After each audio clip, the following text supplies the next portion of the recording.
Alors c'est parti, on va voir ensemble un outil dans les DevTools qui nous permet de voir le code qui n'est pas utilisé sur un site web. Donc on parle de CSS ou de JS.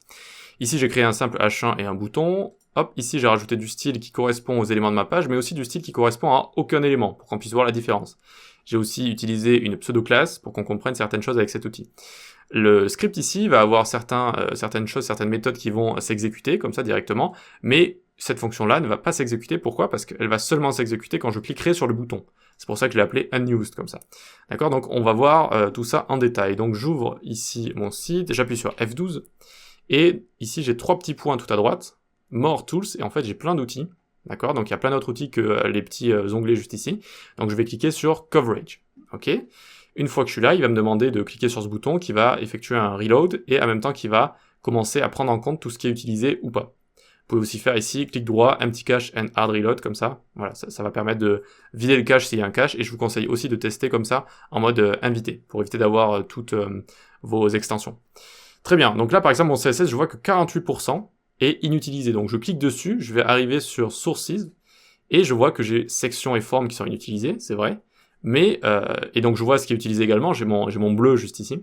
Mais button hover ici, parfois peut-être que j'ai envie d'avoir cette animation, donc certes elle n'est pas utilisée maintenant, mais ça peut m'être utile. Et donc regardez, si je vais le tester, hop, ça va devenir bleu, c'est passé bleu.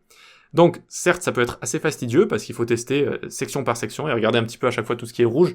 Est-ce que vraiment je ne l'utilise pas, ou est-ce que j'utilise selon certaines interactions, certaines animations, voilà. Donc est-ce que vraiment j'utilise pas? Et aussi ça peut être lié à du JavaScript, quand je rajoute des classes en JavaScript, quand je rajoute des blocs, des éléments, etc. Donc ça peut être assez long, mais parfois on peut trouver des blocs de code comme ça qui correspondaient à certaines versions passées d'un site. Donc ça peut être toujours intéressant de check comme ça le coverage, voir s'il n'y a pas vraiment des gros blocs de code qu'on n'utilise plus, quoi. Ok, une fois qu'on a ça, très bien, donc ça c'est le CSS. Ok, donc vous voyez que là par exemple j'ai hover le bouton, et on est passé de 40 et quelques % à 31%. Très bien. Ensuite notre script juste ici, je clique, hop, et je vois le bleu également, c'est ce qui a été exécuté, et je vois la fonction unused, parce qu'elle n'a pas été utilisée, d'accord? Elle n'a pas été utilisée, là ces méthodes-là ont été exécutées, mais pas unused. Donc si je clique ici, vous voyez que ça passe aussi en bleu. Donc il faut aussi tester vos fichiers JS comme ça, si vous pouvez, vous allez pouvoir tester tout ça directement.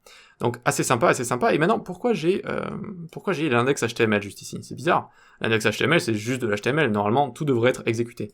Eh bien c'est mon live server, ici, donc vous voyez que là c'est juste mon HTML, mais j'ai quelque chose, il y a un script qui a été rajouté, if WebSocket in window, et bien c'est tout ce qui provient en fait de mon live server. Ça me permet comme ça de tester mon site avec un environnement qui est plus réel, et donc ça correspond tout simplement à l'extension de VS Code. Hop, ça correspond à l'extension live server, qui est juste ici. Ok, donc ça correspond tout simplement à ça. Donc finalement, on n'y fait pas trop attention ici. Voilà.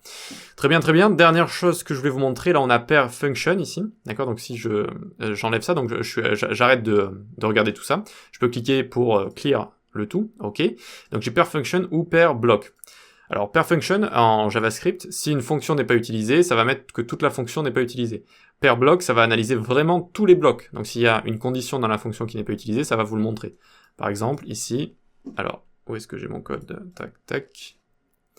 Donc par exemple ici, si je fais une condition qui n'est pas exécutée, if false, return 20 par exemple, eh bien ça va me dire que certes la fonction est utilisée, mais pas ce bloc-là. Voilà. Donc en général, ils disent de faire attention parce que ça peut être plus long de gérer le coverage d'un site vraiment complet, si on analyse comme ça bloc par bloc.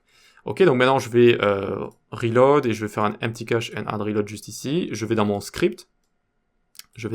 Très bien, donc j'ai ma fonction, vous voyez, if false, etc. Je clique, hop, et donc là j'ai bien la fonction qui a été exécutée, la condition qui a été checkée, comme ça, vérifiée, mais l'intérieur n'a pas été exécuté. L'intérieur de mon bloc n'a pas été exécuté. Par contre, le return 10 ici a été exécuté. Vous voyez? Donc ça c'est pair bloc juste ici. C'est vraiment si vous voulez être super précis comme ça. Voilà. Voilà, bah c'est tout pour ce petit outil comme ça. Donc voilà, les DevTools, c'est vraiment des outils qui sont géniaux. On peut faire plein de choses avec. Donc malheureusement jusqu'à présent, ce n'est pas disponible sur Firefox, malheureusement, mais vous pouvez le faire directement avec vos sites sur Chrome. Donc n'oubliez pas les 3 petits points ici, More Tools, et vous avez plein de petits outils. Ok, génial, venez sur le Discord, on parle développement web, on s'entraide, on rigole. Vous pouvez suivre la newsletter également en description et suivre mes cours sur les plateformes d'e-learning. On se dit à la prochaine, ciao!